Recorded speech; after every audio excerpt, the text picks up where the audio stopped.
Welcome.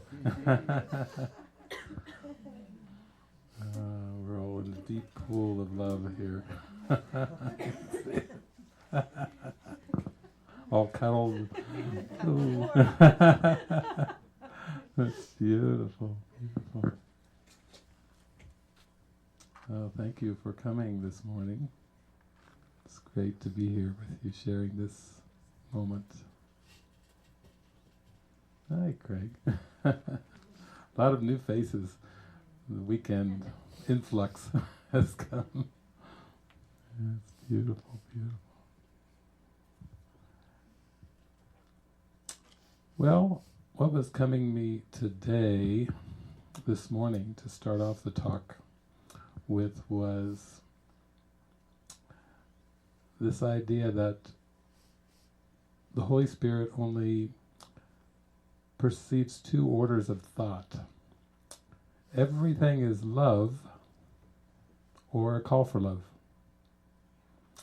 And you can see how important that is. If you believe there are options, and you believe there's more than one option, then that's a good starting point. In fact, that's a saving grace to see everything as love or a call for love, because you will respond with love to love, and you will respond with love to a call for love. And it's only this belief that there's a third category, attack, which conjures up emotions of guilt and fear and anger, shame. And so you might say that this awakening is being convinced that attack is absolutely impossible, that it is no option at all. Because while you believe in it, while you have a filter in your mind for attack, then defenses arise and projections arise, not in reality but in awareness, just from this belief that attack is real. And of course you'd have to have two for attack. We were talking a lot about what is and the moment and everything being one, but attack actually requires an attacker and an attackee. So you can see it's a dualistic concept that is not helpful to your peace of mind in awareness. So really, this whole awakening is just being convinced that attack is impossible. We've been talking a little bit about sickness sometimes too, and there's a beautiful line in the Course that says, this is really your answer to sickness in any form. I am not a body, and my mind cannot attack, so I cannot be sick. It requires the belief in your identity be a body, and also the belief in attack before sickness, another illusion, could even arise in awareness. You have to meet the conditions of sickness to perceive sickness. And when you see that you're not a body and your mind could not and never has ever attacked, then you experience awakening, which is infinite, unlimited peace of mind. It's really very, very direct. So I've been sharing with some friends, and I'll share it with you. There's a part in A Course in Miracles that says the Holy Spirit sees only two orders of thought. Everything is love or a call for love. And then Jesus says, you cannot make this distinction because you are too bound to form and do not understand content. So this important distinction that is the function of the Holy Spirit, you cannot make this distinction. You as a person cannot make this distinction. You as a person was just a concept made to cover over this distinction. Because this distinction is the gateway back to eternal life.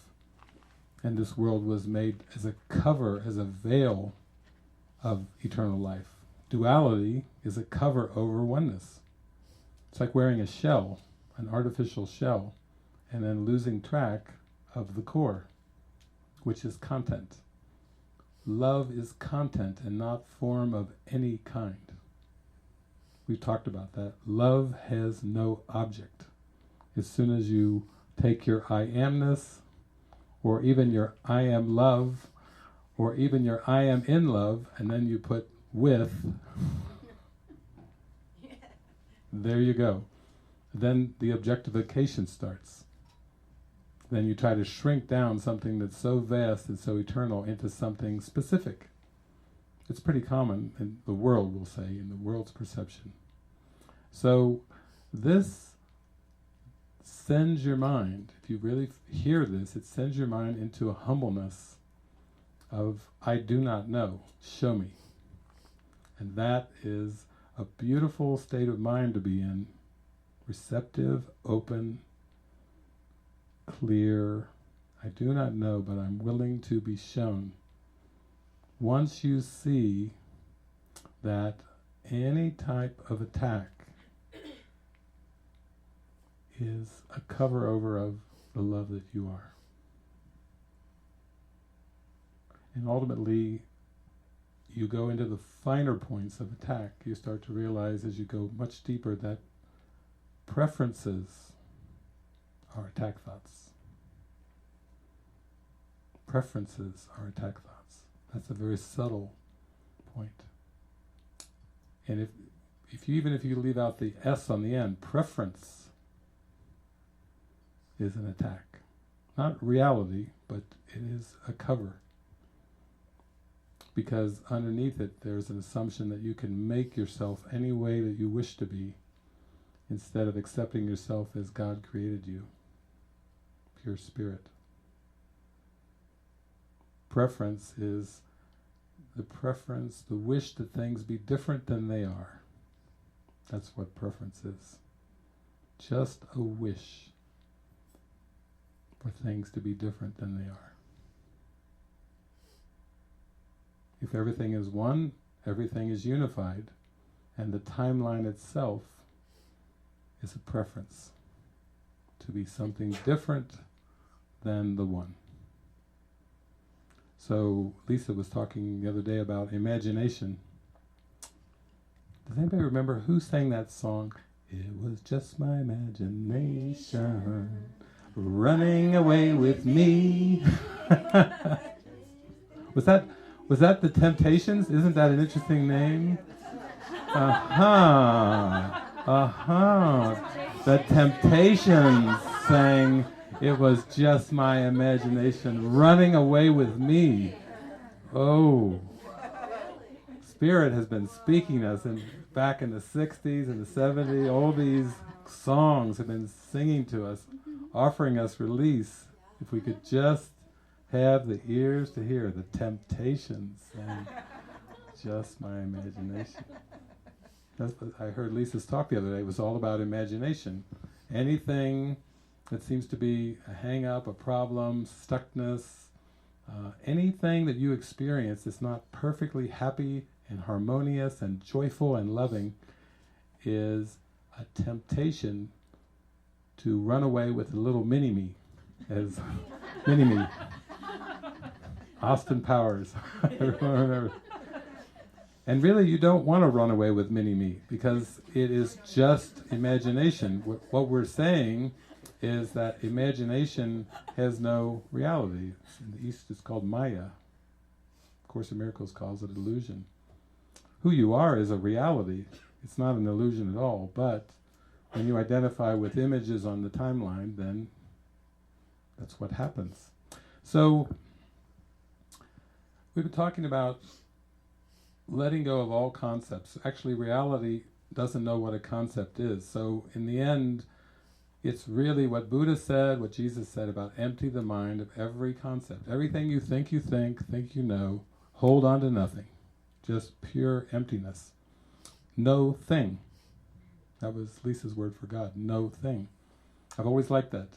I like that pronunciation better than nothing, which sound like, what's this world about? Nothing. No thing. Or everything. All inclusive, that's beautiful.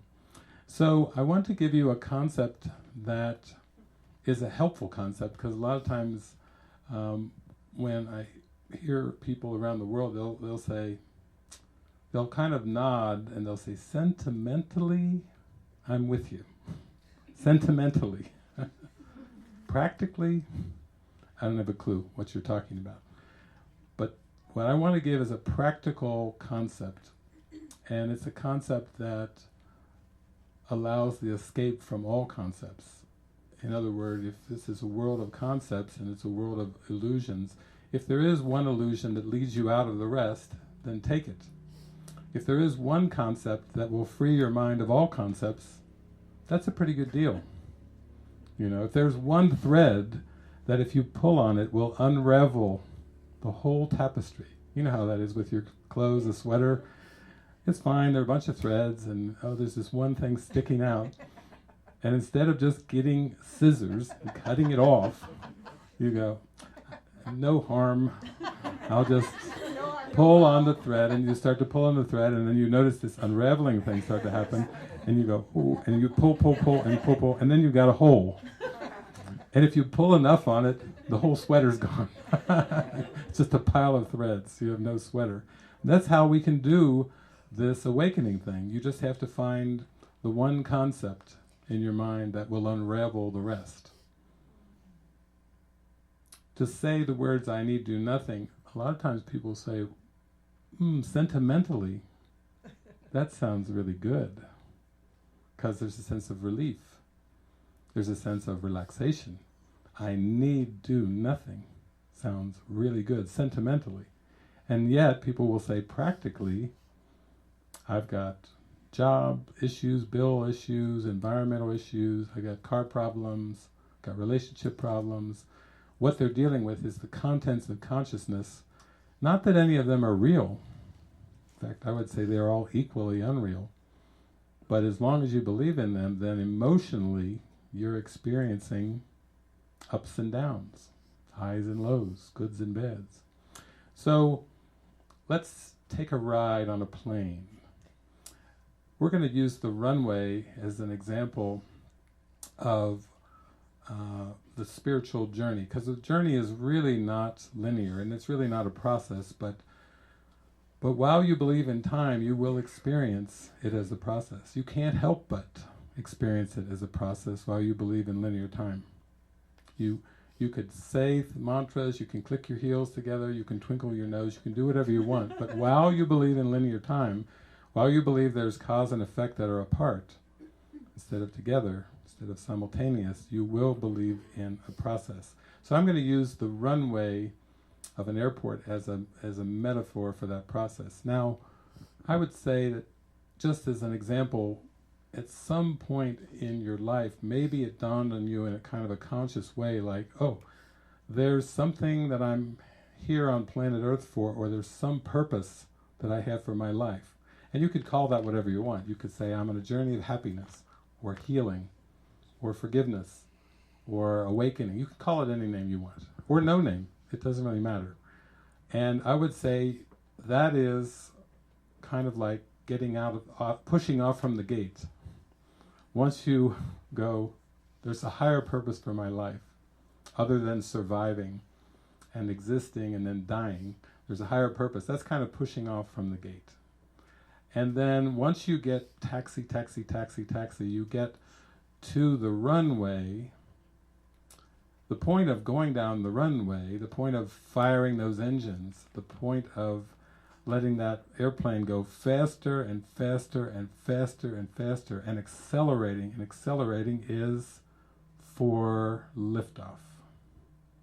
And any of you who've been in a plane know the feel. You can feel on your seat the wheel and the rumble when you still are earthbound.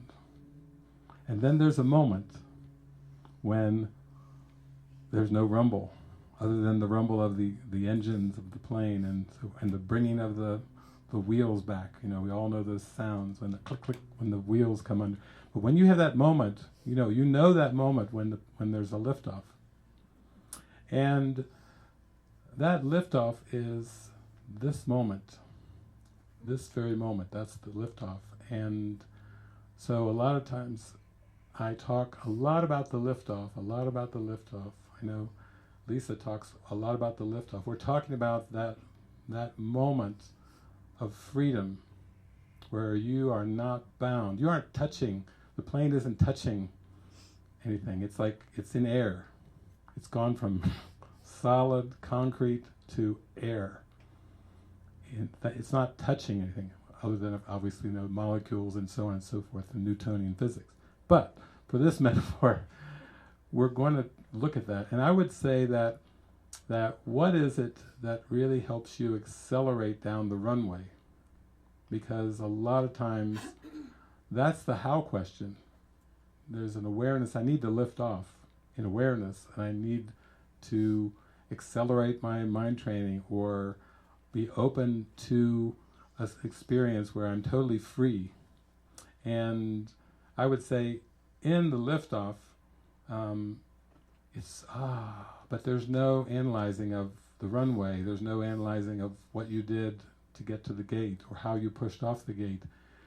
And when you are airborne, you quickly even forget the runway in the airport.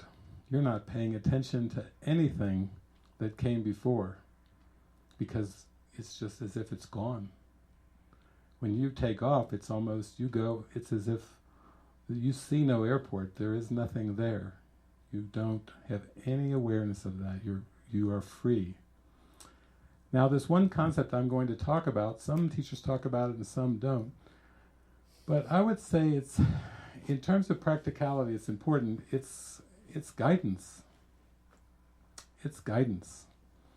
Guidance is not a reality. In nirvana and the kingdom of heaven, there is no such thing as guidance. It's not like the angels all get together and go, what did Jay say? What did Buddha say? Well, Jay said do this, no Buddha. There's no doings, there's no bodies, there's no actions, there's no time. It's just eternity. There's no guidance in eternity. Because why? Because there's no need for guidance in eternity. Where all is one, everything is pure beingness. However, if you have identified with duality and dualistic thinking and opposites which do not exist, then guidance is the one concept that is helpful. It's that little nudge in your heart. It's that little feeling that you have. It's the little thing, sometimes we call it a prompt. It could be a word, it could be wordless, it could just be a feeling. It could be a little calling. It can take many, many different forms. But the one thing I want to emphasize with it is there's a quality, there's a characteristic about this guidance that is very helpful to know. And that guidance never commands and never demands. It's important. Because as you go on the spiritual journey, there can be some temptations to fall into some commanding and some demanding. And some of us have been through those experiences, seemingly, where you're supposed to, you have to. Never commands, never demands. There's a movie that I like called Mr. Destiny, and Michael Caine plays the spirit character in that. Plays a bartender, a wise bartender. And at one point, the Larry character, Jim Belushi, is kind of blown away in his interaction with this being, this angelic being, and he doesn't understand how it works, and the Michael Caine character says, I make the suggestions, you make the decisions. Never commands. Never demands. Imagine having a stream of consciousness. Among all these seeming thoughts of consciousness, there's a beautiful, clear stream of suggestions from your true self, from your real self, from, call it the higher self, the Christ self. It's a stream, beautiful, bright stream of suggestions that are always available, never absent, always available, until there's no need for that stream anymore. It's there. It's real. It's real in your awareness. It's the most real thing because it will take you beyond duality, beyond differences. All you have to do is tune into that stream. When you have learned how to decide with God, all decisions become as easy and as right as breathing. And it will be as if you are carried down a quiet pathway in the summer. It's soft. It's gentle. It always speaks for the real you.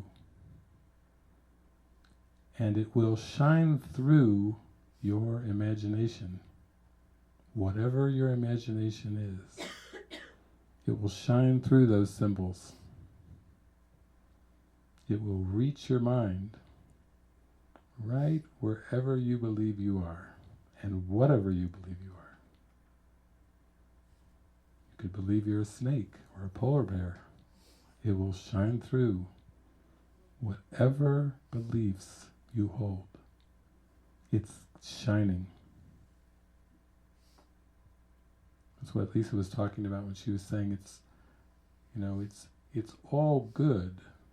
It's not about trying to deny anything, and it's not about trying to break the world up into parts or camps. It's all good because this light is streaming through consciousness, and it's all pervasive, and it's always there with you. The goodness, we'll say, the not good in the sense of good and bad or an opposite, but just in the sense of this freedom of seeing that you're none of the world or all of the world, whichever way you want to look at it. It's very, very practical. So when people ask me about how I live my life, how do you decide where to go, how do you decide which invitations to accept, do you reject invitations, how do you decide where to go, all these different things, it comes down to this simple stream and being in alignment with this stream. Because that is a practicality of being in the moment. You don't get swayed by any forces. You don't believe in appearances, but those appearances can be used by this stream. We might say it's just the stream is coming through all the appearances, and you feel peaceful because of that stream. So that was my opening today. That's just what was on my mind. Talk about the stream. And also I feel like that's the real value of being here. What I've been talking about and what Lisa has been talking about is just this experience of you can only have a question, you can only have an issue, you can only have a problem in imagination, not in reality. And when you perceive this, what else is that but a call for love? A call to love. A call to experience yourself as love. The love that you have always been, that always will be. There was a beautiful mystic who traveled all over the United States and Canada and even did some more travel when she was flown, I believe, up to Alaska. But her name was Peace Pilgrim, and she was asked one time when she was speaking to a group of people, what do you do when you have a challenge or an issue or a problem that arises up in your awareness. And she said, oh, that's just an opportunity, that just knocks me back on track. That's how she described the problem. Just knocked her back on the track. Knocked her back into the stream. Knocked her back into alignment. Isn't that a wonderful, optimistic view of a problem? Knocking you back into alignment. Not an actual problem at all. Actually assisting you in that sense. From that perspective, you always are assisted by everything. You always are realigned. Like a spiritual chiropractor for your mind, your consciousness. I've got an issue. Whoop, okay, I'm back. How wonderful that is, how practical that is. And as we look around, whatever we perceive as our environment, if you are in line in that flow, in that stream, then you feel just gratitude, overwhelming love and appreciation for everything and everyone that you perceive because of that alignment. It's a tweak. It's an inner tweak in consciousness. It's not about changing anything in form. Isn't that lovely? How relaxing to not have to adjust. Spend your day adjusting, and then finally rest at night. You can actually learn to let go of the adjustment and just be fully here now. How relaxing that is. So, I'm joining you in the stream today, and we will have that be the prayer of our heart, that I'll just open it up to any questions, comments, inquiries, seeming issues, difficulties, whatever, miracles, whatever you want to share. And we'll join in that prayer of the heart. Peace. We've got our roving mic and Joe. I'm just going to be Donahue. Okay, very Donahue. He's taking the Donahue role today. Go to the caller. That's good. Does everyone know who Phil Donahue?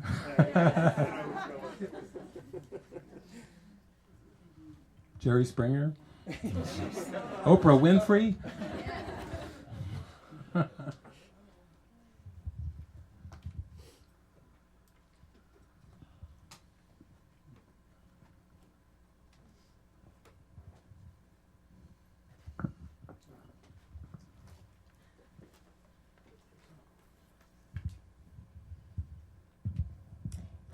I just wanted to share something that I noticed while we were sitting here before the session started. And what came to my mind was there were sensations in my body, and I may attach the word pain. And then what happened was I realized that it was a sensation, and if I didn't have a story, which wasn't attached to a me or an I, then it wasn't pain. And it just was. And then I just kept watching it without the story of anything. And then I completely forgot about it. So I just wanted to share that. It's really cool. And it was a reminder that there is no pain. If there's pain, there's no God. And if there is God, there is no pain.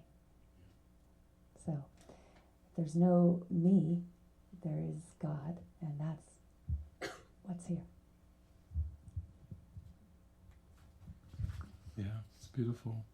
Because everything is about identity. Everything is. So there's nothing minor or major. There's no thought or feeling or perception that's insignificant. Everything is that opportunity to see that there's no personal self, There's no separate individual, and there's only the one.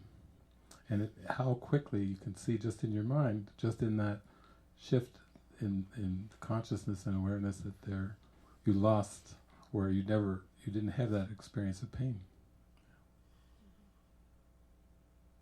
It's interesting, I'll comment a bit on the story too, because sometimes in non-dual terms it's like stories are bad.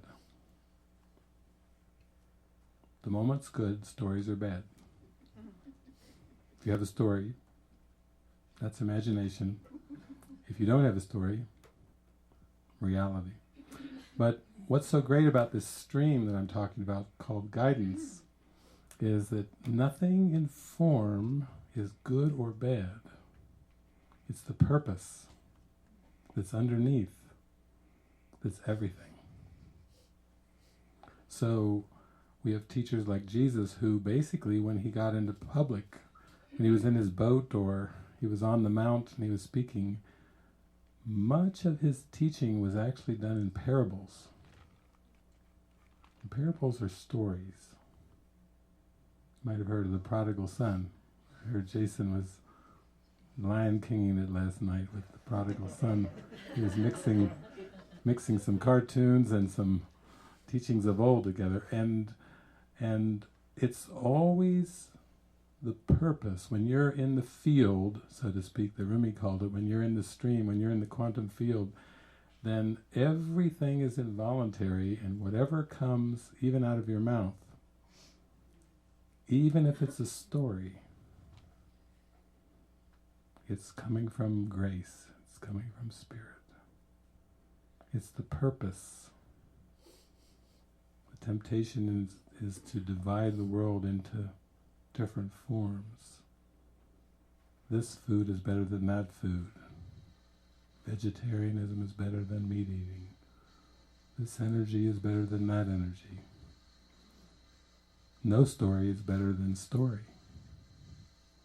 But when you're still, when you're in stillness, absolute stillness, everything that you seem to do or not do is all part of what's given in the stream. So it's all in the alignment. That's where the peace comes. That alignment, there is no pain. There never was any pain in that alignment. Never any discomfort in that alignment. Never any discord. No conflict. Never was. And that's why alignment and guidance, as I call it, is so important. Even when you go into a Christian Science church, amazing. Christian Science was founded by Mary Baker Eddy, and she's quite famous for a number of things, but I always just was like, when I would hear there's no mind in matter, there's no life, truth, substance, or intelligence in matter. Oh, gosh, my heart soars when I hear that.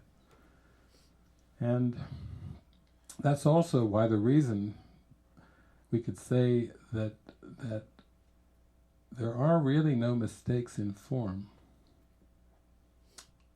That's just a conditioning to believe you did the right thing or the wrong thing.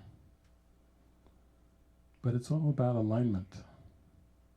In alignment, all things work together for good. In alignment, you can see the truth has no exceptions. In alignment, you are aware that nothing is out of place, never was out of place. How lovely. Because you can see that you need not look back at your life in this world, so to speak, or look forward. All past guilt and regrets is simply a decision to be out of alignment. And all future worries and concerns, anxiety about the future, is just a choice to be out of alignment. And in the ultimate sense, what Lisa and I talk about, and when you transcend the idea, the concept of choice entirely, that is just an acceptance of what is, an acceptance of what is. Not really a decision at all, since it's the only one available.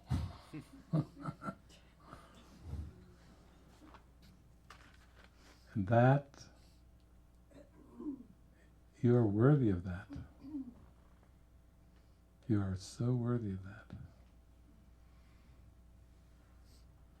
That's the point. When someone says, "What's the point?" That's the point. Thank you.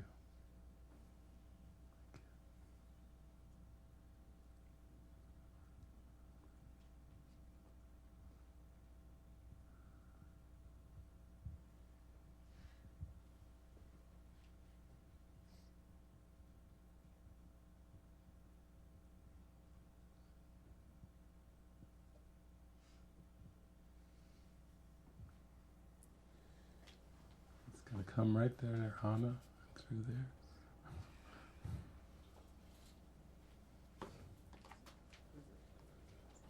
Duck.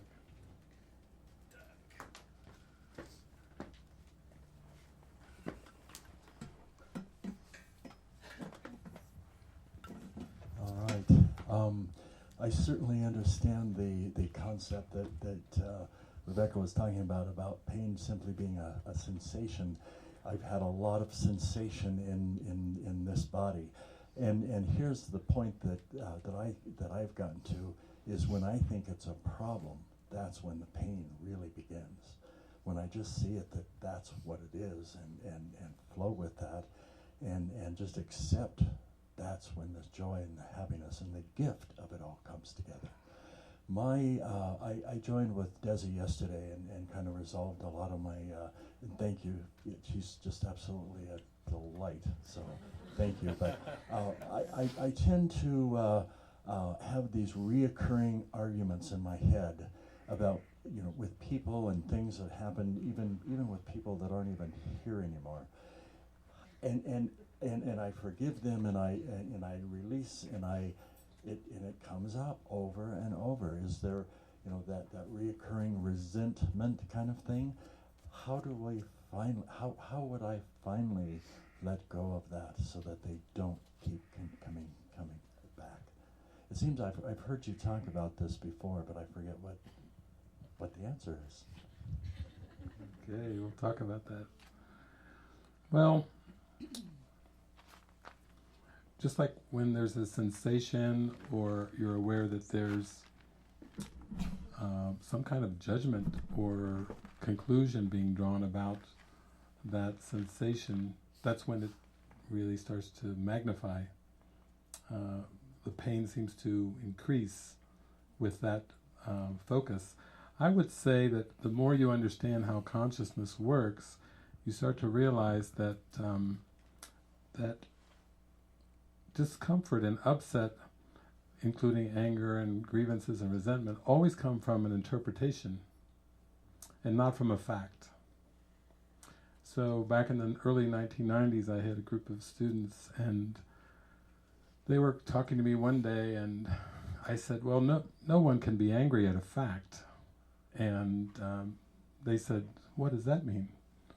Of course we're angry at the facts all day. And I said, no, you can never be angry at a fact. And they kept pressing me, well, finally, give me an example of a fact if no one can be angry at a fact. I said, well, God is a fact. And Christ is a fact. And no one can be angry at a fact. It's always interpretations that give rise to upsetting emotions. It's always a judgment that precedes it.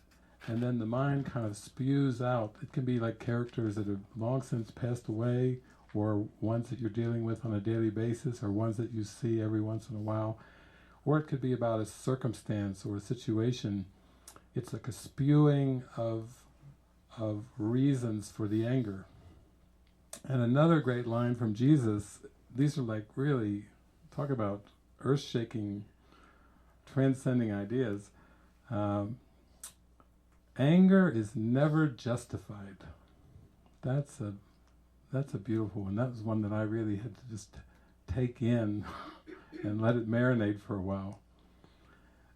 It fits with no one can be angry at a fact, because it's always an interpretation that gives rise to the upset, to the anger or the grievance, and then there's always another option available. But when the mind tries to justify a state of mind like anger, it will just search and search and search, and it will pull together a whole case of scenarios and stories and interpretations to build an airtight case. It's not God-tight, but it's airtight. It seems pretty airtight sometimes, because you think, this is not moving. I've been praying and meditating on this for months or years, and it's airtight. It's not God-tight, but it's there. And the thing about it is, you just have to really come to an honesty about the attempt to justify.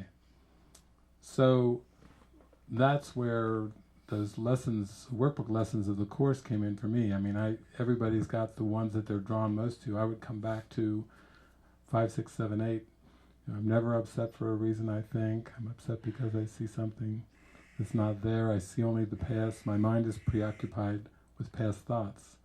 It quickly zoomed me in away from all these characters, and all these scenarios and stories to, whoa, I'm preoccupied with the past. And then you need something light. But it was just my imagination running away with me. The imagination is the past. It's still playing with the past, not understanding that the past is over and gone. It's gone. It really is gone. But the mind that is sleeping and dreaming and playing with imagination, it so much wants the past to still be present. It so much wants to keep the past activated. It's just playing with the fabric of the past and just keeps pulling threads, pulling them forward again, pulling them forward instead of just letting go and accepting that they're gone, that the healing has already occurred. It's just trying to pull.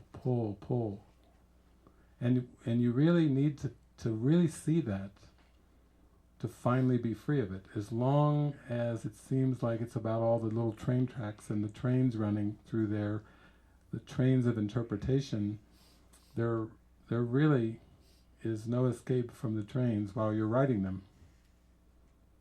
And I've often said, how do you stop a runaway train that's roaring down a mountain? You don't. You have to go deeper, much deeper than the runaway train, to actually see the impossibility of the runaway train. That's the escape, not to try to stop it. You know how they say, what you resist persists? Whenever you get into that mode of justifying, and you even try to put the brakes on, I'm going to put the brakes on the ego. I'm going to bring the ego to a screeching halt. Even that effort is presuming that the ego has to be halted, when actually it's not there. That's what enlightenment is the experience of really what is, and there is no ego in what is. Byron Katie says, loving what is. There's no ego in loving what is. It's been said in many ways, in many forms, but that's it. So it's just an openness to be shown. That's what we said earlier. To be in a state of mind of I do not know, but I'm willing to be shown. That is everything. You can feel it. There's a presence behind these words. You can feel it. It's there, it's real, it's calling.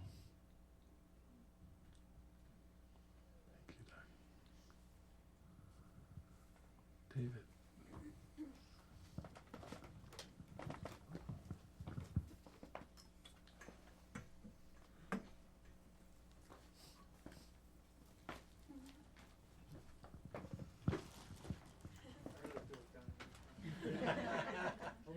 He's giving his best Donahue moves. Do you see that one? Like the Globetrotters, around the waist.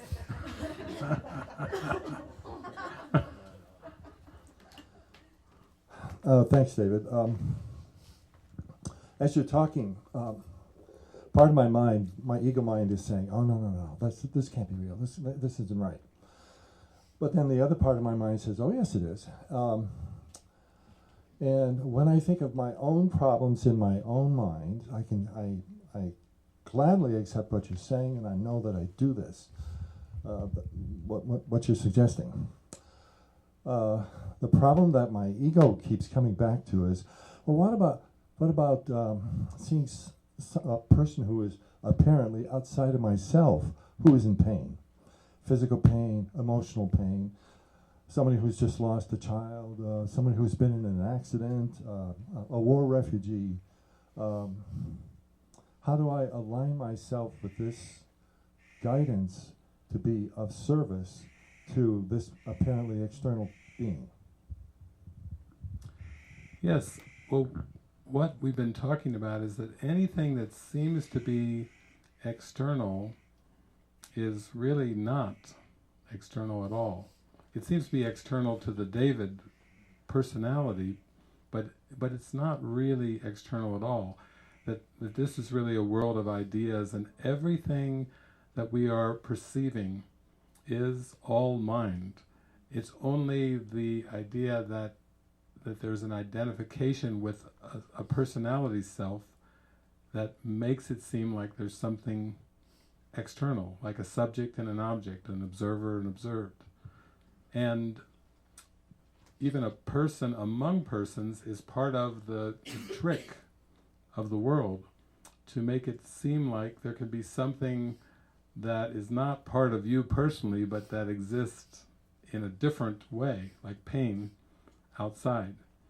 So this is a turning of your mind around where, for me, that helped when I was in the workbook, and Jesus comes right out and says, pain is a false perception. I like that. Give it to me straight. It doesn't matter if the pain seems to be experienced in a body or in a perceived body, or even in watching a scene on the nightly news, or a scene from Syria, or Ukraine, or something, St. Louis, Missouri. I mean, it doesn't matter when you perceive something and you have that thought like, oh, that one is suffering. You have to believe it to perceive it. I always would tell my students over and over, if you spot it, you got it. I would try to make it as simple as I could. If you spot it, you got it. If you perceive it, you believe it. That's how it works. That's what Melissa has been saying. When you're joyful, the whole world is joyful. When you're sad, the whole world is sad. It's dissolving away this, first step is dissolve away this idea of something that's external to consciousness. Even in science, we had all these different, we had Newtonian science, Newtonian physics, but once we got into quantum science and physics, that's what quantum physics is about, because I know you read this stuff, and that's how, these are reflections that you're getting back to your mind that are trying to encourage you to see in a whole different way. That quantum physics is saying there's no perceiver and perceived. There's no world apart from the experimenter. You can't separate the experiment from the experimenter. It's the same teaching. It's the perennial wisdom. And what's so important about that is slowly you start to wash away this idea of objectivity, that there's some kind of objective way of looking at the world, in the sense that there's everything that you see initially is subjective.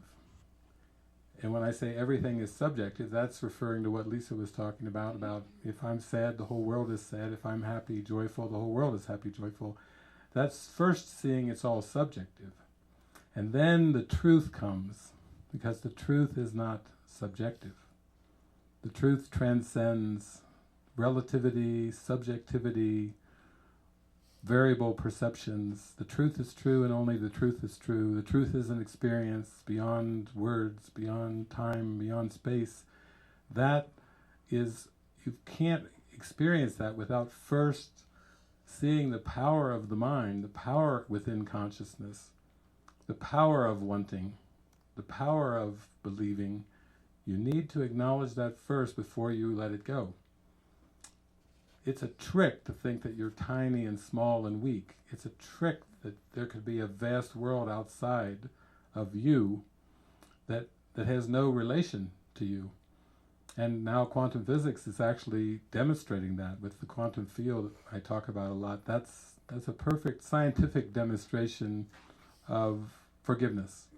Not the world's kind of forgiveness, but of this unified awareness. So I think the most thing you can do is, like in the East they call it neti, is just pay attention and be aware where you notice there's still an exception being made. Whenever you find yourself drifting off into imagination and thinking there's pain over there, I'm sure of it, and it might even say, and thank God it's not me. But don't thank God it's not you, because it still is part of awareness. Ideas leave not their source, and thoughts don't really go out into the world.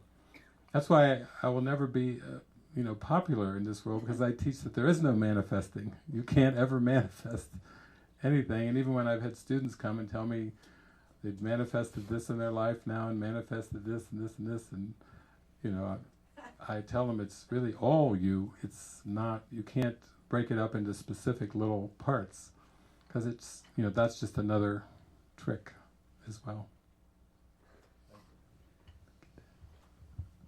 Anna. By the way, Anna and her partner Cassie will be dancing tonight. Hi Cassie, nice to meet you. Actually this afternoon, I think. It's 3 o'clock from what I heard somewhere. Thank you for telling me. There you go. See, the stream takes care of everything. Thank you.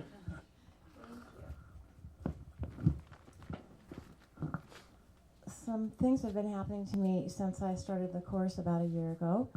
And I come from a family where there's a lot of fighting, and so I took it upon myself as a child to be the peacemaker. And so I've kind of continued that role my whole life, trying to keep the peace.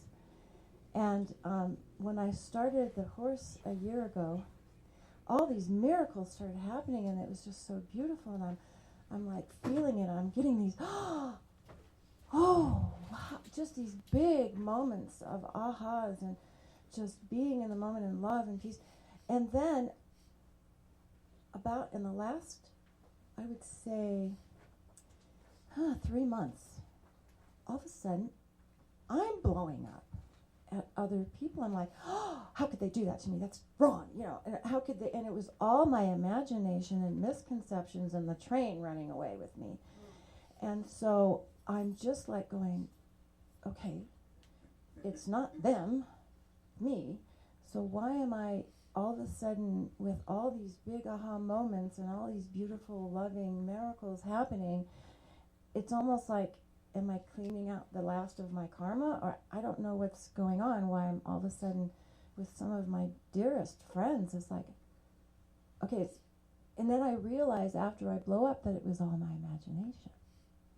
So I just would like some help getting through this hurdle so I can just get back to the peace that I started with. Okay. Well, I would say what you are experiencing is quite common, and that is that as you start to experience more and more miracles, and your life becomes more and more miraculous, your awareness becomes more miraculous, that what's actually happening is you're loosening from the attachment and identification with roles. And there was a peacemaker role there. So that was a role that was played in the family system. Not really you, just a symbol of your desire for peace. Just a symbol. Like anything is just a symbol, that's just a symbol. And then as you experience miracles, in one sense it's drawing you inward, right inside into the core of your actual being.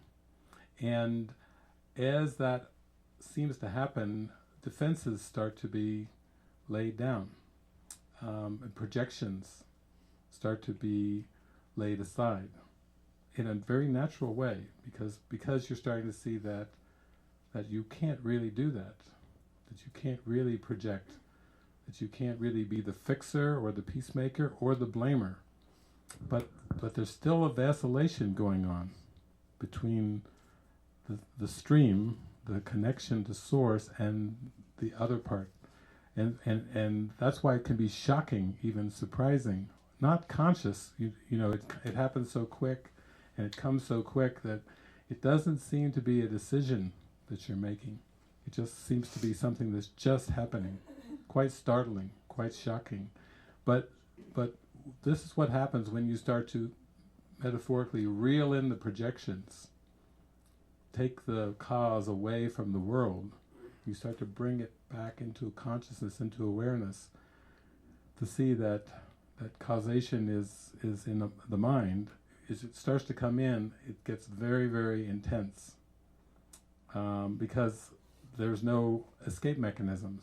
There's no pawning it off. There's no pointing the finger, and you start to lose blame objects as you go in. And yet your consciousness is going, I want to blame her. I'm going to explode. It's almost like reeling it in closer, closer, closer. And then actually, that intensity will disappear as you come right into the core. It's just that lingering sliver of a belief in an external that is being dissolved.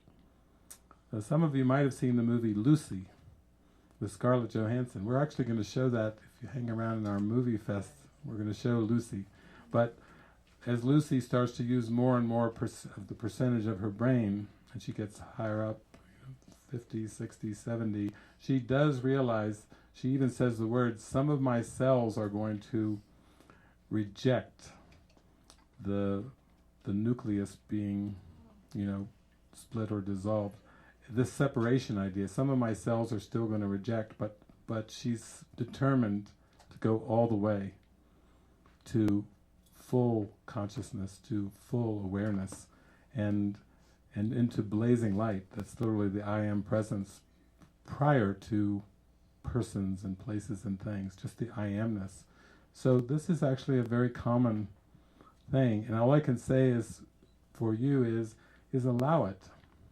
Just give yourself permission and allowance. And when there's a temptation to judge it, or condemn it, or figure it out, or even conclude anything, don't bite the bait. Don't go for that.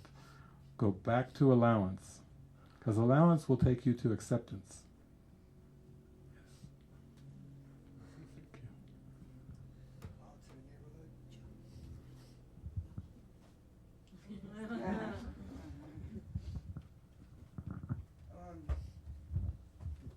Just really feeling like I'm in the current now. It's not a question. I just want to be grateful to everybody, for everything. That's all. Just thanks.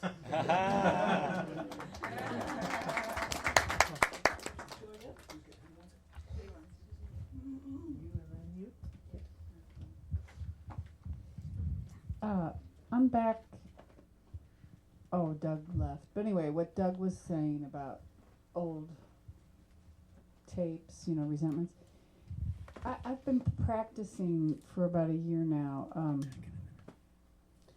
just going back to silence, no matter what it is. Like not buying whatever it comes up with, just being back here. So some of what you were saying made me think, and some of these people have been describing clarity or expression sessions. And my question is, mostly, unless it's like I need groceries or gas or I'm going to go for a hike, most of my thoughts are baloney. They're just ego dancing with ego. So I just like let go of them. I don't go into them and see if there's a nugget of anything there, because mostly it's just baloney. So some of what I heard you say to Doug was to look at that, and maybe I just heard it wrong, but I just wanted some clarification on that. Yeah, there's no sense in looking for darkness or trying to dig up darkness or dig out darkness. It's just as you experience daily life, things will come up, or you'll just, even if you're meditating, you'll sometimes notice thoughts that are like, seem to be like trigger points or things. And yeah, the beauty of this is that in the end it's not an awakening of percentages or most or few or whatever. It's like, if the truth is true and only the truth is true, and if it's an unequivocal shift, then you're going to open up to releasing it. If we use the baloney word of going to, I see the false is false, 100% baloney. Right, so back to now. Back to now, and that's really the stillness. That is that point when you can open up into that. It's just also, I've noticed that the Holy Spirit will take defense mechanisms and turn them around so radically that you can see that they have no value. For example, repression and denial is a very often used egoic defense mechanism against the truth. And so with repression, a lot of thoughts are pushed out of awareness, beliefs are pushed out of awareness, and sometimes on the surface of consciousness the mind will try to sit and meditate, or will have its practices on the surface, but this is such a devastating, not in truth, but to awareness. Denial and repression are they're just major, it's a major defense mechanism. So Helen Schuckman, the scribe of the Course, woke up one day and she saw this kind of blazing light, these flames, and basically the message in the flame was, never underestimate the power of denial. It was that much brought into her awareness. And so what seems to be like expression sessions or talking to a close friend, where there's a sense of safety and trust and non-judgment, it's just another expression of not trying to hide and protect thoughts, because many thoughts, all the thoughts that even make this world are pushed out of awareness. It's not in conscious awareness. No one walks around consistently saying, I made that up, and I made that up, and I made it. The grocery store, the cashier, I made you up. And the change, I made that up. I made the milk up. It's not in conscious awareness. Just like nobody goes to a movie theater and just sits there, pays whatever, $10, and just sits there. It's just a dream. It's just a dream. Not real, not real, not real. Consciously through a movie. They're seemingly caught up. They're taken away, so to speak, in awareness into the movie. They would say they're in the movie. They can almost feel like they're there in the scenes and everything. And this awakening is really reversing projection, reversing denial. Taking the miracle undoes defenses. So it's highly individualized in that sense. It's not like there's a formula that works. But and again, miracles are very involuntary, so whatever seems to come for one may resonate with one and may not so much with another. But that's because the Spirit is just coming through in a way that will bring some help, bring some practical help. Yeah. And we had down front.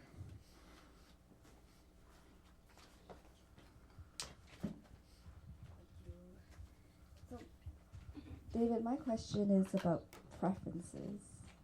And I understand it could be food, it could be relationships. Actually, those are the 2 points, food and relationships. And the first one is, I come here and I eat the food that is provided, but when I go back, I live my own life, my own schedule, and I have my preferences for food, and so that's one point. And then for relationships, I come here and everybody's so loving and we hug each other. But I have a preference that I would like a relationship with someone that is like a preference to one person. So then I just I'm reconciling that thoughts. And so am I dropping my preferences? I mean, I wouldn't know what to eat. Like, if I go grocery shopping, what do I buy? Like, you know what I mean? Like, I'm vegetarian, but now I eat meat. I say, okay, what's provided, I'll eat it. But then when I go home and I have a family, what do I cook? Or when I go back and I think, okay, well, should I continue a special relationship with someone that I particularly like? Okay, we'll go right at that. That's very good. You're asking it for everyone. Everyone's like, yeah, that's a good. Well, you know how I said at the beginning, like with this stream of alignment, that it shines through everything. It shines through consciousness. It shines through the preference system even. It's almost like a light where you've kind of put some shadows and some veils over it, like a lampshade. And the light still shines through the lampshade. You know, you put a cover or a sheet over it, the light shines through. Nothing can block out the light. The light shines through. So let's just talk about it in terms of a preference system. Because that's what the ego is. It's just judgments, and preferences are judgments of one thing over another, whether it's food or a partner or whatever. The light shines through that and reaches you, and that's what I call guidance, in the sense that the book that came out recently that was from a website I did called Teacher of Teachers. The book's called Unwind Your Mind Back to God. And it's almost like the light shining through all of these preferences, reaching you in awareness and coming through in a way of practical guidance.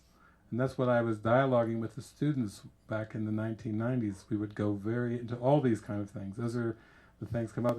It wouldn't only be, yeah, it wouldn't only be like people's preferences, but maybe we'd be in a household with children and having a little community going, and then the kids would go off to school and come home and say, who ate my ice cream?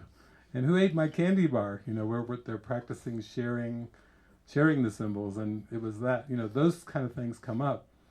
So when we talk about sensations, and we talk about sensations of the body, it's hard to see, but, you know, I'll go with you into this a little bit, but the body doesn't have any sensations at all.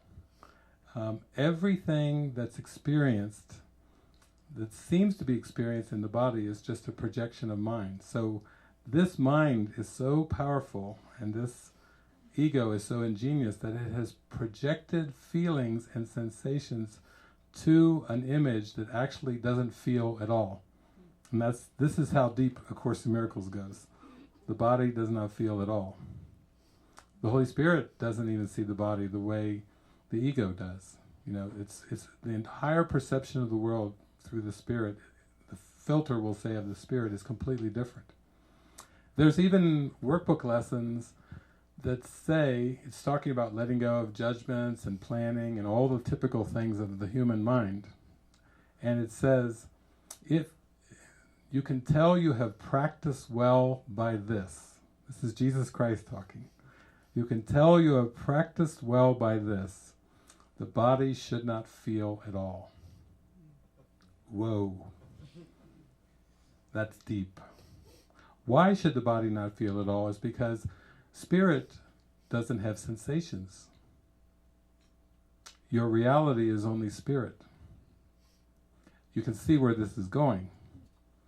In mysticism, some people say, well, that's moving into asceticism. You know, where people try to starve the body, or sometimes they even punish the body. And the early I would say, like, if you go back to Christianity, the ones that were even closest back there in time to Jesus, there was a group called the Gnostics, and the Gnostics got that the world wasn't real. I mean, that was part of their actually theology. That's pretty deep for the first century. You know, that's pretty deep that the world's not real. Eastern teachings, long before that, were teaching about Maya and illusion, the Vedas, and in India and China. But even with that, the Gnostics thought, well, if it's not real, then it doesn't matter what you do. So they would try to indulge in pleasure and pain and justify it by saying it's not real anyway, so it shouldn't really matter. But they weren't happy in their pleasure-pain thing. This is why if you go deeper and deeper into this experience of absolute non-judgment, following the guidance, following the stream, appetites fall away, feelings fall away. We even have people now that will walk on hot coals, you know, as a demonstration, and not, their feet don't get burned. That's kind of a Mary Bakeretti demonstration of no mind and matter. That's coming fully into the awareness of mind is whole within itself, and it does not go out.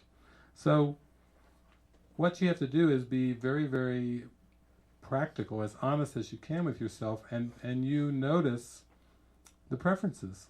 So they're there. You know, the Spirit, Holy Spirit works with the preferences.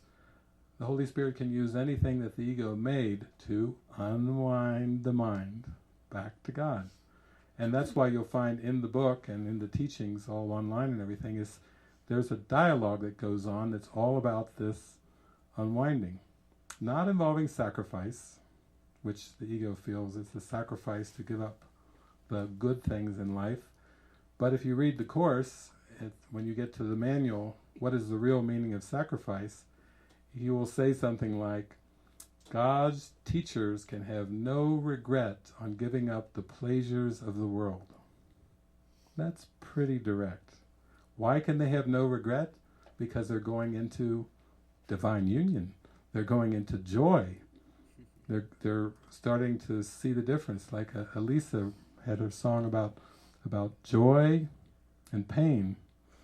And when the mind's asleep, it doesn't understand the difference between joy and pain. That's a deep sleep. Talk about inception, you know, being asleep. When you don't understand the difference between joy and pain, then you need help. You need guidance. You need to be unwound from a belief system that is very, very distorted. And it's so practical. So that's where guidance comes in, and I think many of us could say we've gone through different eating styles. You know, when people hear you talk, oh, great, she's representing what I've gone through. Different eating styles, desiring different partners, different kind of environments, saying, gee, I would like to have a happy environment. Like, this is a kind of nice environment. And then the mind jumps to, wow, I could live in this kind of environment, or live in an environment where there's freely given hugs. You know, you turn left, you turn right, you turn around, it's hug, hug, hug. You know, these are just symbols, and it's just the Spirit using the preferences, using the beliefs in a way that is taking you and unwinding you from this egoic belief system. So it's very, very practical. There's no rush to it, there's no push to it, there's no should not. It's, again, spiritual guidance doesn't command and doesn't demand. Isn't that wonderful to know that there's a presence guiding you home to the presence that you are, and it doesn't command and it doesn't demand. Just like children who outgrow toys. They play with them for a while and then they leave them. But it's not about trying to say that the toy was right or wrong, or playing with the toy was right or wrong. It's simply opening up to be all that you truly are, to be aware of that. Thank you.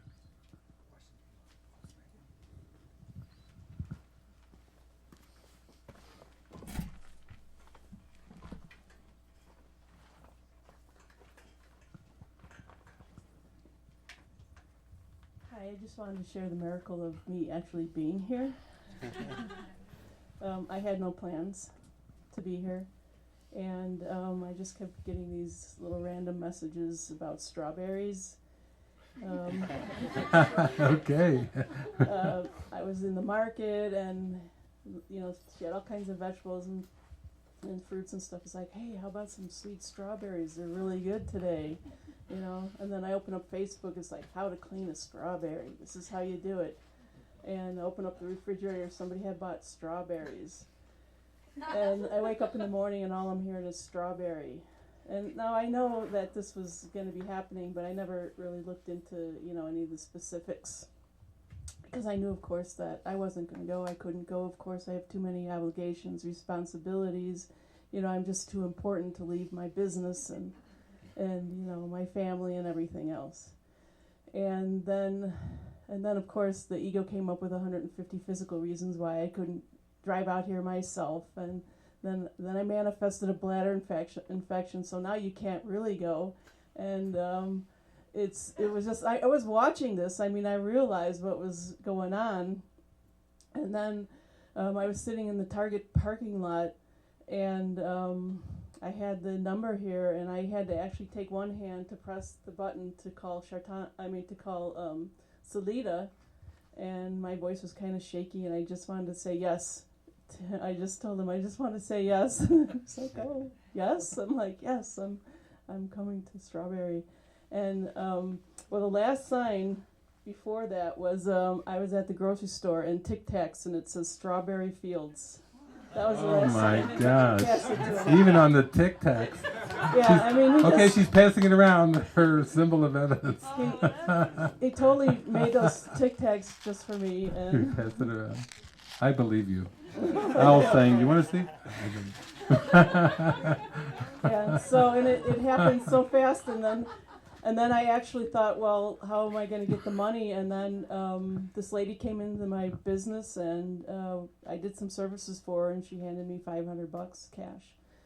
That was the day before. That was Tuesday, the day before I was leaving here. That I didn't know I was leaving, but it was. It just happened really fast, and then I thought Helena wasn't going to be here, and then she came here, and plus then Spirit said, well, David's been to your house, and Helena's been to your house, and Jackie's been to your house, and Jason's been to your place twice. It's time for you to go to their home. And so it's a miracle. So I have no expectations. I'm just like hugging and smiling, and then everybody's talking about the body stuff, and that's what my biggest I asked Spirit, I just want to drop this body identification. And then when I said that, it accelerated. It's super accelerated. And and then it seems like everybody's talking about that. So thank you. Thank you all for being here, really, for me. Thank you, Carolyn. Thank you.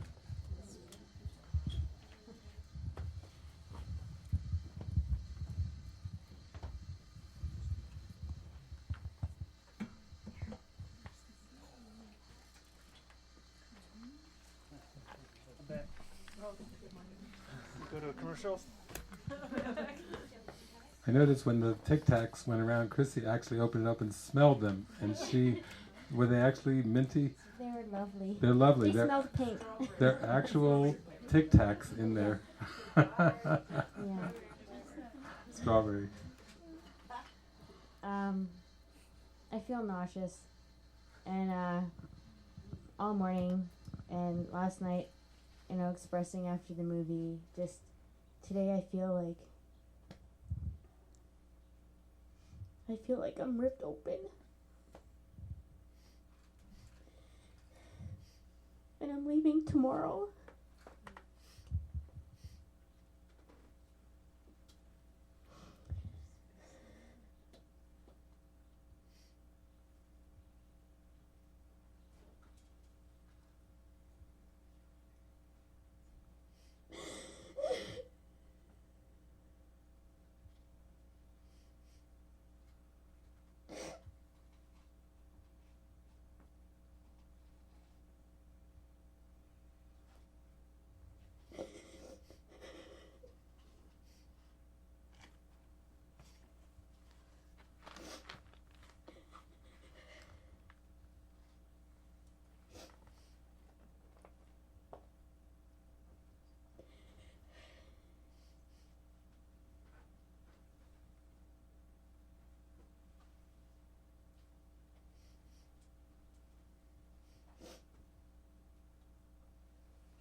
I just feel really open.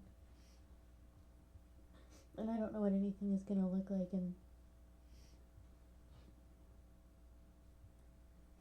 I don't know, I don't really know what else to say. I remember that you had that dream recently where you were with like co-workers and in a job situation, and in the dream they said your position is no longer here. And that's just a beautiful symbol that through everything, dreams, through people you meet, through everything that's occurring, the guidance, the direction is coming through to you. You are open. You are a receiver of this. You are not alone in this journey. This morning I called a friend, Christiane, who you met, and I said, "Oh, Chrissy's leaving tomorrow," and she said, "Really? Why? Is there a reason?" And I said, "No, it just was scheduled." But she said, "Oh, I had such a deep connection with Chrissy." These are all symbols of these deep connections, this home feeling. And the terror can arise, or the ripping open feeling is just a feeling like I'm on my own. That's how it can play out. But that's the beauty of having all these reflections and meeting the ones who have taken that journey and can say, "Oh, I had that too. I felt the fear or the terror or the ripping open or the being dislodged, being disoriented," all of those things. Your mind even calls forth those reflections as just as soft, gentle reminders like, yes, you are not alone. You are not alone. Mighty companions surround you. Mighty companions go with you. And the experiences, I met you at, I guess it was up at the January retreat when you came, you and Andrew came. We could just feel that in our hearts, the sincerity, the devotion, the inside you that's saying, "Oh my gosh, this is it. This is calling me," and it's happening. That you can acknowledge that. You can acknowledge that, and you can be assured that there's going to be a continuity from that inner feeling. That's where the continuity is. It seems shattering when we look at it in terms of the timeline.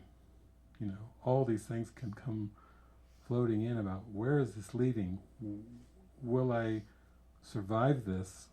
What will happen to me? You think of movies like The Wizard of Oz, when the Scarecrow is there with Dorothy and then the flying monkeys come and take all the straw out and sprinkle it all over the road. That can be a kind of a graphic symbol of how it feels. Because so much is loosening in your mind, so much is being loosened and let go, and that's what's occurring. And if you could just, take some deep breaths and go, yes, I ask for this deep in my heart. I ask for peace. I ask for harmony. I ask for a true, deep feeling of connectedness. And now I'm trusting that everything, what seems to be the means, will show up for me. And will keep showing up as long as they're needed, until there is no process anymore. So just you sharing that with all of us, it helps all of us be aware of this, and just to be joined, so connected with you and joined with you in our hearts and our prayers, and that's, that's everything. Ellen just came back, and she hadn't seen her husband for how many months? 6 months. 6 months. And it was an interesting joining that I'm sure came from that. But there's trust. There's trust in this journey, where you just hang with your heart. You hang with your heart. You stay with your heart, and you keep going with what's on your heart, and everything opens up. It opens up like the flower. And you have so much love and support with you. We are right there with you. I know even if you, on the way to the airport, if you stop off at the Metaphysical Center, Christiane Would love to see you too. Would love to see you again.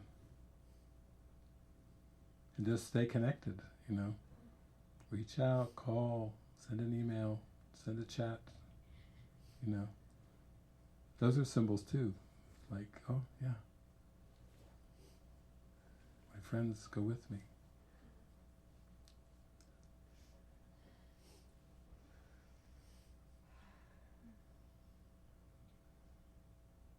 And we love you. We love you showing up in your pink pajamas and just coming and sitting in the front row and just like, I'm here. I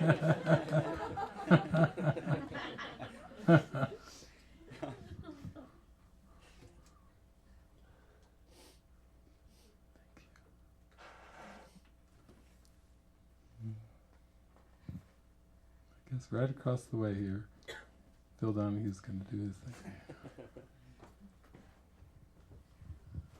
I don't really know what to ask or what to expect, but could you offer me guidance?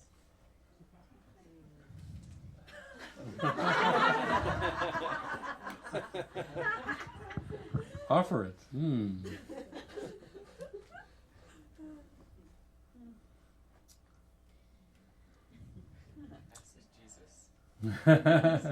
Here, I feel the voice coming. It's Cody. What's that? Say it loud for everyone to hear. Ask Jesus for help. Ask Jesus for help. Yeah, I have to say over the years it's kind of like one thing I noticed about guidance and inner listening and hearing is it's the way I experience it. It's always for myself, in the sense that it never was something that I felt compelled in any way to, start working with people, talking to people and say, this is what I'm hearing, this is your guidance, this is your guidance. It was more of a sense of a direction in terms of clear steps and decisions and instructions I was receiving. And it came crystal clear. Go here, go there, call so-and-so, you forgot your keys, turn left, know your other left, like in the Matrix. Very humorous and very practical and everything. And actually that started to shift a little bit in the 1990s, because I was so happy that people started showing up and saying, I am your student. And then, even with that, I still didn't feel a sense of offering guidance. I didn't have any kind of compelling sense of offering guidance to people. And then at some point, with the students, they would say things like, they would come to me and say, I'm here with you, I'm living with you, I'm opening, I'm trusting, and if you see anything at all, please point it out. Or if there's anything that you're hearing specifically for me, please offer the guidance to me. And that was interesting for me, because that was an invitation. So usually that's the context of how things go. Even now here at the monastery, when I'm here and when there's a group of us living here, it's such a focus on prayer. We were just having a meeting this morning, a group of us over there in the main house, and that was really the emphasis, was so much on prayer, really kind of pointing to what Cody was just saying, where we're just joining, whether you call it Jesus or Holy Spirit or whatever spirit. It's like being so open and so receptive to what is given. And when you're genuinely open and attuned, then that comes. It comes through very naturally, very easily, in a very unified way. There's not the sense of my guidance and your guidance. That's another ploy. If there's one spirit, why should there be different guidances? It can come through the filter in different ways. So at this moment, I don't have anything. Could I say something? Yes. My the direction I've had, like, for the past day has just been to, no matter what's appearing, to notice the awareness that is here, no matter how vague it may look, even if things are feeling insane and crazy. Just to notice that there's still that cognizance that's, even though it seems like it's covered up, it's still, the feeling of it might be gone, and the all the great knowledge about it might be gone, like, oh, this is reality, this is great, but it's still there. And so it's just noticing that, and everything starts to kind of flow. Yeah, it's beautiful. That to me sounds like a guidance. You know, it can be that specific. Focus on awareness. Focus on awareness. And because of all the other seeming options there, it's bringing you into a single focus as a practice, even as a temporary or an interim practice. And that's how it goes. And it's part of this flow. And then that brings you back more and more into just the experience of awareness, not of any object of awareness. Very much like in Vipassana, when they just notice the sensation, notice whatever arises, but stay in awareness. Yeah. It's beautiful. Thank you. Thank you for coming here. Thank you. We were talking about imagination earlier. Is this a helpful use of imagination to try, like looking in the distance, and then I imagine that it becomes flat, and then rendering and that floating whiteness that we're talking about when I first got here, trying to recapture the feeling that I was having then, just try to reminisce, and is that a good use of it? Try to imagine that. I'd say I find it very relaxing. I think I come back to allowance, so for me it's never got the kind of the quality or the feel of trying to recapture anything, because that kind of has a time sense. Like, this is how it was, like a very powerful experience, and then the mind oftentimes wants to recapture, recreate, remanifest, or whatever, but just this more sense of openness and allowance, because that's what brings everything, full into awareness, is this allowance. So to me, that's the way I feel it. Just staying really open as you can, and just really in full allowance. So don't try to force the experience back. Yeah, don't try to force it. Yeah, because then it still puts a little pressure on, like you've kind of got an outcome in mind, and it shuts it down.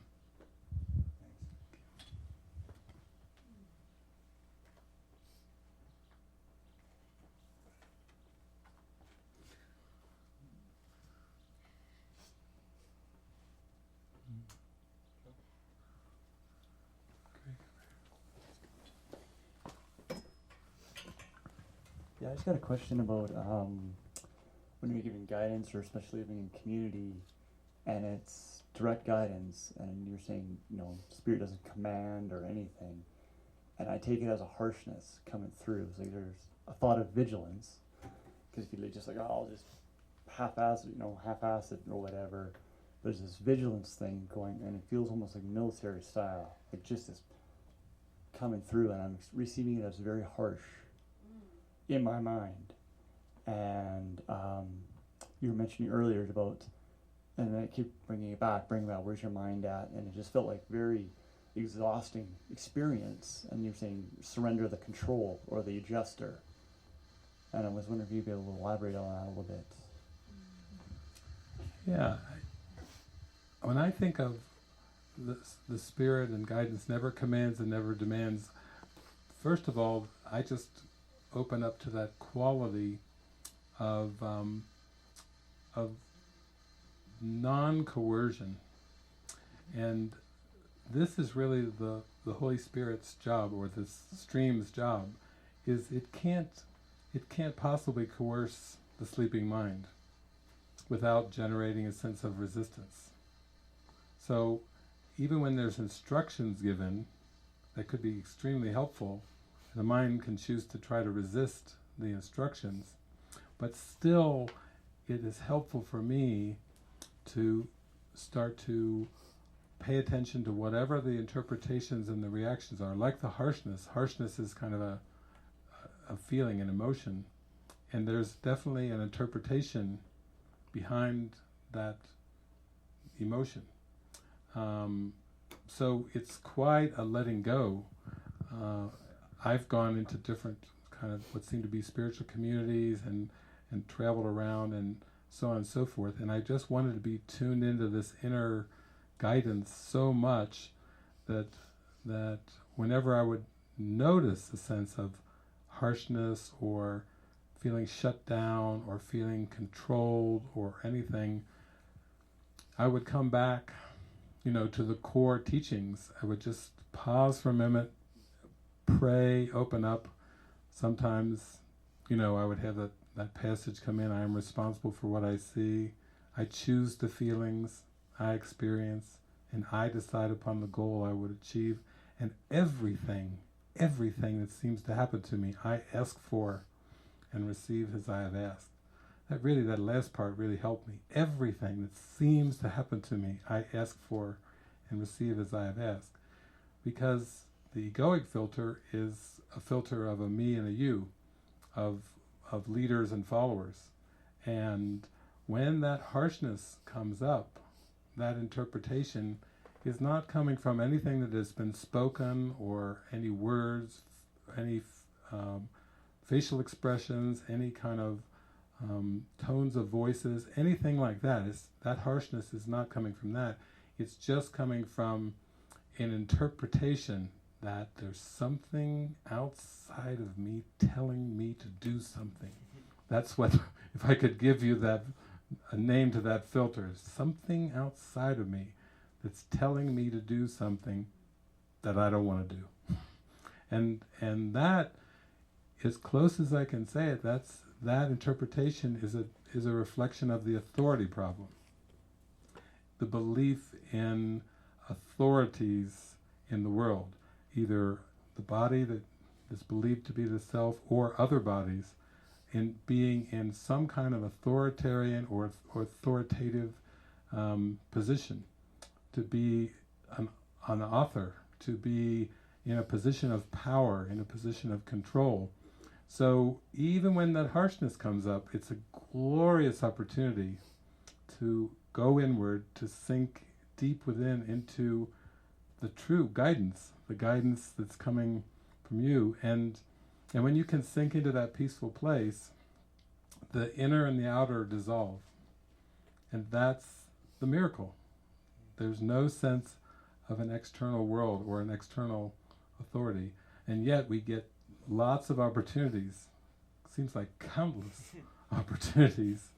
And certainly whether you're working at a job, a paid job, or you seem to have a spiritual community that you're involved with, clearly that's the opportunity for a shift in mind, of really starting to realize that God is the author of reality, and that there are no other authors. Even when, I just have had fun doing all these talks, and then Lisa Cairns and I were talking because she does the same thing. Neither of us have set out to write a book. Certainly, when I read the course, I thought, well, that's the last book I'll ever need, and I have no intention of writing books or doing anything like that. It just was, I was so swelled up with gratitude and tears of love and devotion that I just said, well, that makes it simple. And then we do talks, and then the talks get recorded, and then the talks get transcribed, and then books come out, and so on and so forth. But still, when I'm off and going to a bookstore or someplace, it's this new phenomenon for me, book signings. I've always thought that's the funniest thing, because I don't believe in authors. I really don't. I don't believe in authors at all, and I don't see myself in that way at all. So there's something inside that's always like, ha ha ha, isn't this fun? Because I'm with a bunch of people, and then there's these books, and then there's these pens, and I'm like, ha ha ha. Because it's just tickles my heart, because it's like, I don't know what any of this is about. But it's fun. So I'll go with it. And yet I don't see myself as an author, I don't see myself as a teacher, I don't see myself, in these kind of concepts. And that's because I haven't experienced that God is the author. I would happily be a creation, a spirit creation of a divine author, than I would try to be an author. It just, I've seen that there's great difficulties with identifying with being an author, and it wouldn't really matter. That has just shifted my experience of the world into a place of gratitude, and not into a place of authority, trying to establish. It's interesting that sometimes words can be spoken in kind of an authoritative way. I will use the distinction between authoritative and authoritarian. This is an important distinction, and a distinction that Jesus made actually with Helen Schuckman. Authoritarian is as if there is one higher commanding one lower. And remember what I just said about guidance. Guidance never commands and never demands. Now, if you had a presence, authoritative means certain. So Jesus Christ is an example of certainty. There was no misgivings. There was no doubt in that presence. So even when Jesus was scribing A Course in Miracles, Helen Schuckman, who perceived herself as a research psychologist at Columbia Presbyterian, Medical Center, she occasionally would feel that there was this very authoritative presence or voice coming through, and it had instructions for her.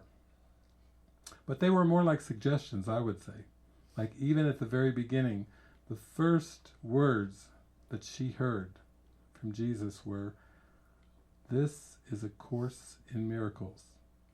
Please take notes." You hear that? Please take notes. Because she had already joined with her boss, William Thetford, and Bill had said, it's such a crazy way we live, and there's so much stress in our psychology department and this and that. There has to be a better way. And she said, yes, there has to be, and I'll help you find it. So it was like seemingly two people joining into a prayer for a better way, and then dreams and color dreams go by, and visions, and eventually this little train of thought, this is A Course in Miracles, please take notes. The answer, isn't that beautiful, how gentle? It's given as an instruction, but it has please. Jesus uses please in his first instruction. Wouldn't you like to live with a being that never told you what you had to do, but simply put it into a request? Please rake the leaves. Please do the dishes. With that kind of feeling, not necessarily just that word, but that quality. That's the guidance of the Spirit. It does not command, it does not demand, it does not want you to feel a sense of coercion, because it knows you'll lock down, you'll shut down. You're not going to listen to any more instructions if there's a feeling of coercion. And that's why the Spirit is persistent. A lot of times it would say to Helen, what I said was, what you wrote was. So it took 7 years with that much patience. Please take notes, and then what I said was, what I wrote was. You see infinite patience. There's even a line in the Course which people think is a mind bender, but it's infinite patience yields immediate results. Wow. That is not of this planet. Infinite patience yields immediate results. And yet, what it's really saying is when you're in the moment, you aren't waiting for anything. It's not even a time concept. It's just you're present. You're present with love. So I would say that relationships and spiritual community, and maybe a combination of the two, is seemingly a fast track, although there are many, many forms that seem to be part of the awakening. But because it just flushes up the authority problem, in a major way, and for many it's a little too fast. Some people will say, no, I don't want to sign up for that. Where, did I sign anything? I hope not. Because it's too fast. Actually, the mind just judges it as too fast, and yet presence itself, there is no fast or slow. It's just really tuning into that soft stream again. Yeah. Thank you. Thank you, Greg.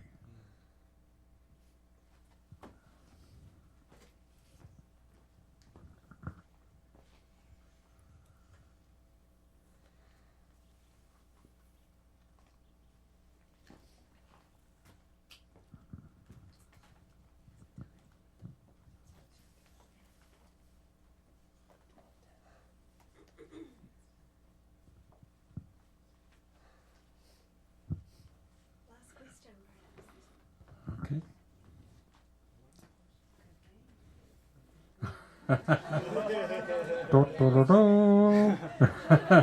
Last question, whatever you do ask.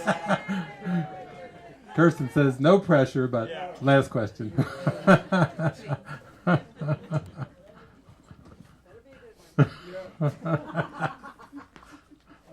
have huge authority issues in that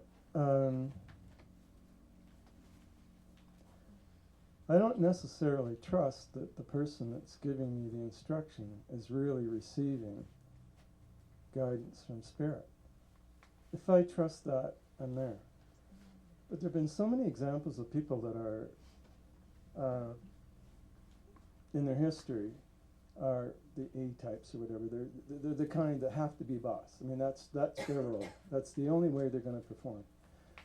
And then when they come into the spiritual realm, whatever, and they want to lead a community, as an example, they're telling me what to do. And I honestly don't know. I don't trust that that's guidance that I'm receiving. And I have difficulty with that. Because I'm up for the guidance. And I don't always know I'm getting it, but I'm giving it a go. So that's my issue. Well, I really feel like in my own experience too that I stayed open with the course workbook lessons, and one of the lessons in the course was I trust my brothers who are one with me. And yet I think honestly when I first opened to that lesson that I hit a lot of the same things that you're talking about just come right up. Like, how far do you go with these brothers? I was really raised with kind of a feeling too of to open to be discerning, very discerning about don't just take everything everyone tells you to be the truth. Don't just accept things necessarily on face value. Investigate within. Explore within. Well, the truth is not found in a book. The truth is not found in people. The truth is not found in words.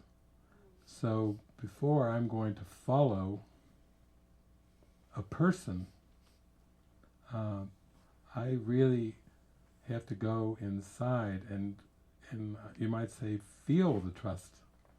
Come back to that stream that I'm talking about, regardless of who it is, where it is, what the rules, so-called rules are, or whatever.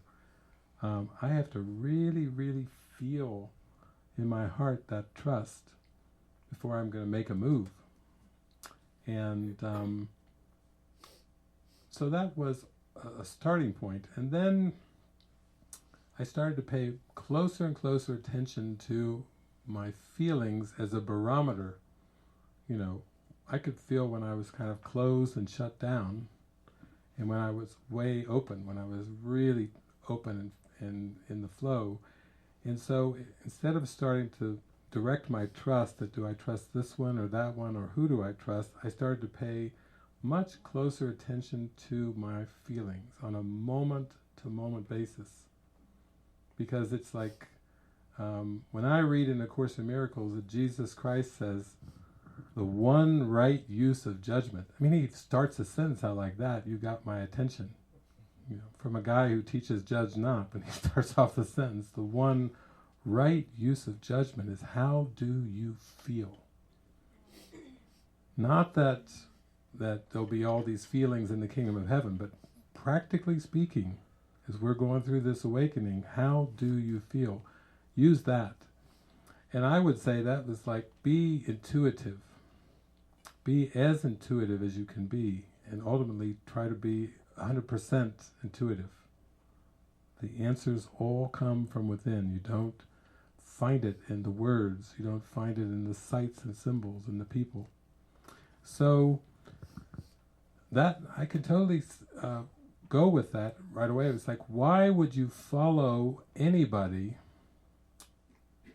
actually, unless you felt almost, I would say, a calling or a deep trust or resonance?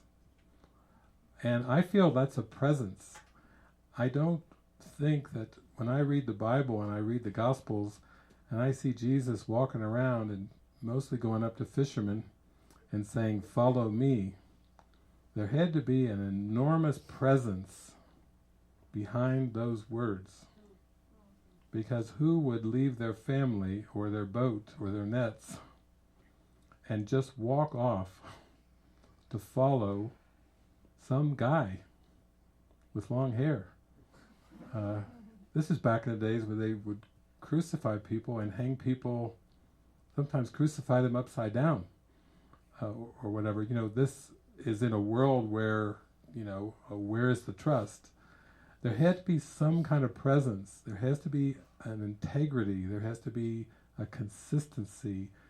You know, why would you follow a person unless you truly felt in your heart that this was your calling, to lay aside, part of laying aside your grievances and your judgments, and opening to start to realize that the guidance can come from within, seemingly, or it can be reflected in characters.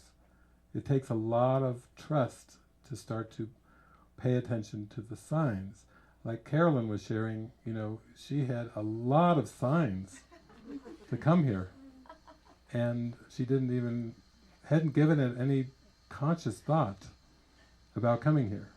And then the strawberry signs just started adding up, and it's like, okay, I could take a hint, I could take a clue. And then even on the way with the Tic Tacs, it was almost telegraphed, like, that's beautiful. That's a beautiful little parable of just being wide open and flowing with the symbols.